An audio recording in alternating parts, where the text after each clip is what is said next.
Hey guys, and welcome back to another Star Wars video. So, as you're well aware, this year marks the 10th anniversary of The Force Awakens, and at this point, I've made several videos talking about it, the creative process behind the movie, the build up to it, the downfall of the sequel trilogy. We've spoken about it in quite some depth, and 2 weeks ago, I made a video breaking down everything we know about George Lucas's original plans before the Disney acquisition, his original concepts for Episode 7, some of his earlier story ideas, and changes that J.J. Abrams and Disney made. But today we're going to be talking about something which I don't think too many fans know about. It was discussed briefly around 2015-2016, but with hindsight, especially after Episode 9, it's well worth an analysis. So what am I talking about? Whether you love the sequel trilogy or you hate it, what is evident when you go from movie to movie is how disjointed and disorganized the overarching narrative plan was. Each movie feels like it's tugging the story in a different, thematic direction. The one thing Lucasfilm had not mapped out from the get-go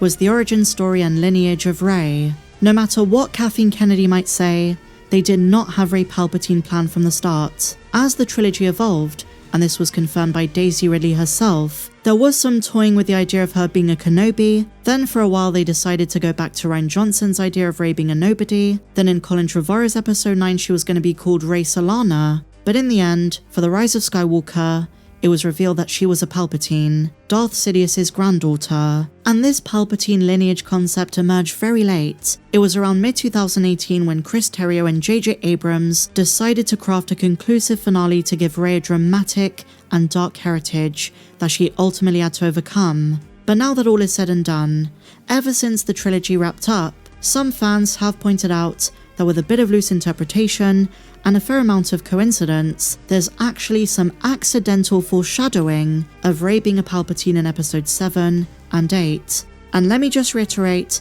they didn't have this planned, and at no point during 2015 to 2017 did they imagine Rey to be a Palpatine. It's just a coincidence.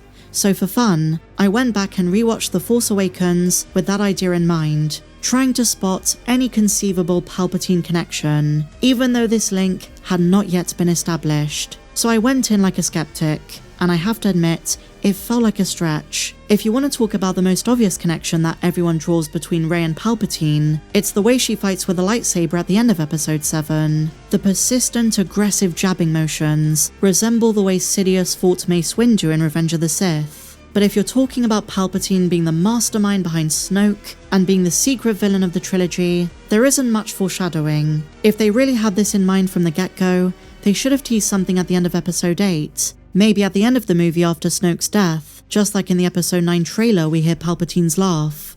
That would have been an incredible setup. But like I say, the Palpatine link had not been planned in advance. Before Snoke was revealed to be a Palpatine clone, the original intent for the character in Episode 7 was to be an unknown dark side user of ancient origin, and of an unknown alien species. Snoke even says he saw the rise and fall of the Empire, and we assumed he might even predate Sidious. I mean, think back to all of the Darth Plagueis theories.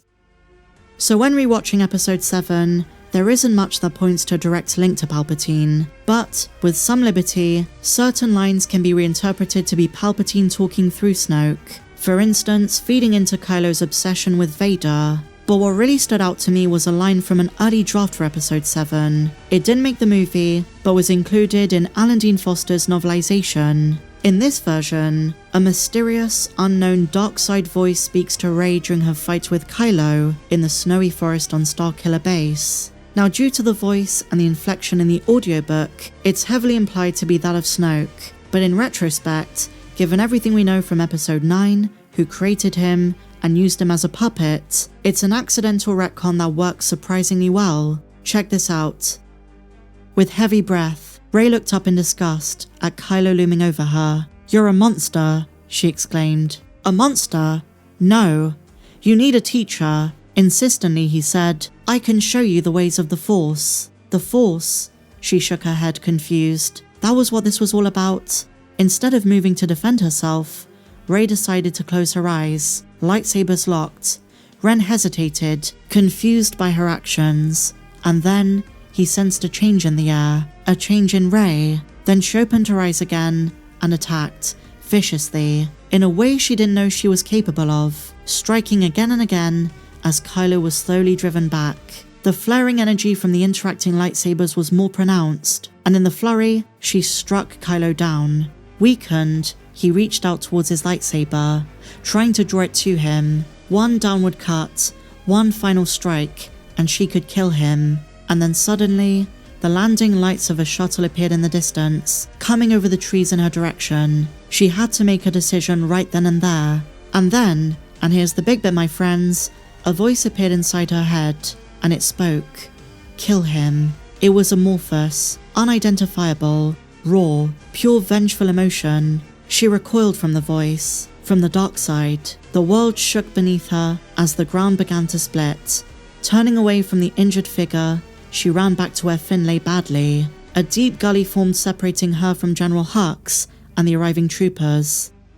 And so considering Palpatine's goals when he came back from the dead, this would make a lot of sense, because whether you consider it Snoke or Palpatine through Snoke, he saw the immense potential in Rey, and this is why Snoke humiliates Kylo for being beaten by her in the next episode. In many ways, Kylo failed Snoke repeatedly: failure to retrieve BB-8, failure to stop Finn and Rey, being wounded by Chewie's bowcaster, being beaten by a novice, whereas Snoke, and I guess Palpatine, valued strength and results. So like I said, if you want to see this as a retcon, and it's Palpatine reaching out to his granddaughter, it works. It's one of those accidental things that just falls into place. I'm not defending the movie, I'm not saying there's any cohesion between the episodes, but in that instance, the Palpatine connection works, especially in light of her fighting style, but also the fact Palpatine knew about Rey for a very, very long time, shortly after her birth, and he wanted her to become Empress Palpatine, being a new vessel for his consciousness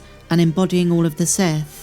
And just a quick note about the jabbing style, it was Palpatine's variant of Form 7, Juyo, the most aggressive and chaotic lightsaber form. And this was one of the reasons that fans said Rey was a Mary Sue, because where would she have learnt all of those moves? How was she suddenly, with no experience, able to face a skilled duelist like Kylo Ren, who trained as both a light side user under Luke and a dark side user? The sudden, unpredictable attacks, the explosive bursts of motion, and more than anything, the confidence and intensity that takes decades to master. As cool of a connection as it is one of my least favourite parts of the movie. As Qui-Gon said, as Ahsoka mentioned, and even Luke alluded to at the end of Mando, everyone has the potential to wield the Force, but while instinct is only part of it, training and skill is the other. But what do you think of this connection? Share your thoughts in the comments down below, my dear friends, and may the Force be with you, always.